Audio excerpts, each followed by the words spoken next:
നമസ്കാരം. ഗ്ലോബൽ സമയത്തിലേക്ക് സ്വാഗതം. യുഎസ് സ്വപ്നം കാണാത്തവരായി ആരും കാണില്ല.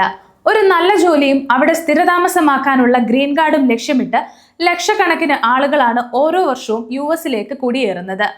എന്നാൽ ഈ ആഗ്രഹത്തെ ചൂഷണം ചെയ്ത് കോടികൾ തട്ടിയെടുക്കുന്ന സംഘങ്ങൾ യുഎസിൽ സജീവമാണെന്ന് പറഞ്ഞാൽ നിങ്ങൾ വിശ്വസിക്കുമോ? പലർക്കും വിശ്വസിക്കാൻ പാടാണ്. കാരണം യുഎസിലെ നിയമങ്ങൾ അത്രയും ശക്തമാണ്. എന്നാൽ വളരെ ഞെട്ടിപ്പിക്കുന്ന ഒരു വാർത്തയാണ് ഇപ്പോൾ കാലിഫോർണിയയിൽ നിന്നും വരുന്നത്. അമേരിക്കൻ ഇമിഗ്രേഷൻ ഉദ്യോഗസ്ഥനാണെന്ന് ചമഞ്ഞ് കുടിയേറ്റക്കാരെ വഞ്ചിച്ച് ലക്ഷക്കണക്കിന് ഡോളർ തട്ടിയെടുത്ത ഒരു വ്യക്തി ഒടുവിൽ കുറ്റം സമ്മതിച്ചിരിക്കുകയാണ്. ആരാണ് ഇയാൾ? എങ്ങനെയായിരുന്നു ഇയാളുടെ തട്ടിപ്പ് രീതി?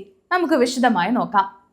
കാലിഫോർണിയയിലെ സാൻ ഡിയാഗോ സ്വദേശിയായ ഡേവിഡ് ജോർജ് ബ്രാൻഡ് ജിമേസ് എന്ന 55-കാരനാണ് ഈ വലിയ തട്ടിപ്പിന് പിന്നിൽ. American immigration and customs enforcement officer അല്ലെങ്കിൽ ഹോംലാൻഡ് സെക്യൂരിറ്റി ഏജന്റ് ആണെന്ന് പറഞ്ഞാണ് ഇയാൾ ആളുകളെ സമീപിച്ചിരുന്നത്.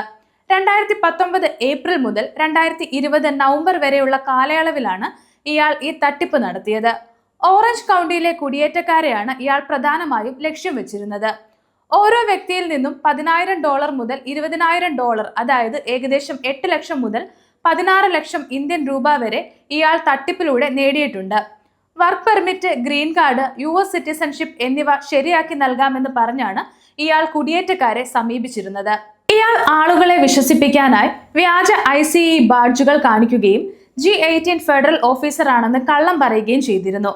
എന്നാൽ അങ്ങനെ ഒരു തസ്തിക തന്നെ ICEയിൽ ഇല്ല. ഇത് അറിയാതെ നിരവധി ആളുകൾ ഇയാളുടെ ചതിയിൽ വീണിട്ടുണ്ട്. ഇയാളുടെ ചതിയിൽപ്പെട്ടവരിൽ ഭൂരിഭാഗവും രേഖകളില്ലാത്ത കുടിയേറ്റക്കാരായിരുന്നു. കുടിയേറ്റക്കാരെ പറഞ്ഞു വിശ്വസിപ്പിച്ച് പണം വാങ്ങിയതിനു ശേഷം ഇയാൾ കുടിയേറ്റക്കാർക്ക് വേണ്ടി യാതൊരുവിധ അപേക്ഷകളും ഫയൽ ചെയ്തിരുന്നില്ല. എന്നാൽ ആളുകളെ വിശ്വസിപ്പിക്കാനായി ഹോംലാൻഡ് സെക്യൂരിറ്റിയുടെ വ്യാജമുദ്രകൾ പതിപ്പിച്ച വ്യാജരേഖകൾ നിർമ്മിച്ചു നൽകി.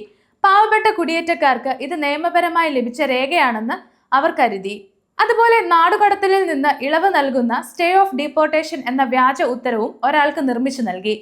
ഇത് കയ്യിലുണ്ടെങ്കിൽ തന്നെ നാടുകടത്തില്ലെന്നും നിയമപരമായി യുഎസിൽ ജീവിക്കാമെന്നും ആ കുടിയേറ്റക്കാരൻ വിശ്വസിച്ചു.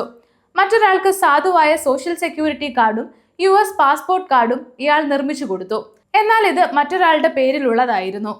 ഇയാൾ നിർമ്മിച്ചു നൽകിയ രേഖകൾ ഉപയോഗിച്ച് യുഎസിൽ ജീവിക്കാമെന്നും അധികാരികൾ പിടിക്കില്ലെന്നും പറഞ്ഞായിരുന്നു ഇയാൾ ആളുകളെ പറ്റിച്ചിരുന്നത്. ജൂലൈ 16-നാണ് ഇയാളുടെ ശിക്ഷാവിധി പറയുന്നത്. കുറ്റങ്ങൾ തെളിയിക്കപ്പെട്ടാൽ 117 വർഷം വരെ തടവും $4 ദശലക്ഷം പിഴയും ഇരകൾക്ക് $1.5 ലക്ഷം നഷ്ടപരിഹാരവും നൽകേണ്ടി വരും. യുഎസിലെ കുടിയേറ്റ നിയമങ്ങൾ ഭരണകൂടം ശക്തമാക്കുന്നുണ്ട്. ഓരോ ദിവസവും പുതിയ പുതിയ നിയമങ്ങൾ വരുന്നത് കൊണ്ട് തന്നെ നിയമപരമായി പോകുന്നവർക്ക് തന്നെ ഭയം ഉണ്ടാകുന്നുണ്ട്. ആളുകളിലെ ഈ ഭയമാണ് ഇത്തരം തട്ടിപ്പുകാർ മുതലാക്കുന്നത്. നിങ്ങൾ ഭയക്കേണ്ട ആവശ്യമില്ല. നിങ്ങളുടെ രേഖകൾ കൃത്യമാണെങ്കിൽ യുഎസ് ഭരണകൂടം നിങ്ങളെ സംരക്ഷിക്കും. ഇത്തരം തട്ടിപ്പുകളിൽ വീഴരുത്. കുടിയേറ്റം സംബന്ധിച്ച് ആർക്കെങ്കിലും ക്യാഷ് കൊടുക്കുന്നതിന് മുന്നേ കൃത്യമായി അന്വേഷണം നടത്തണം.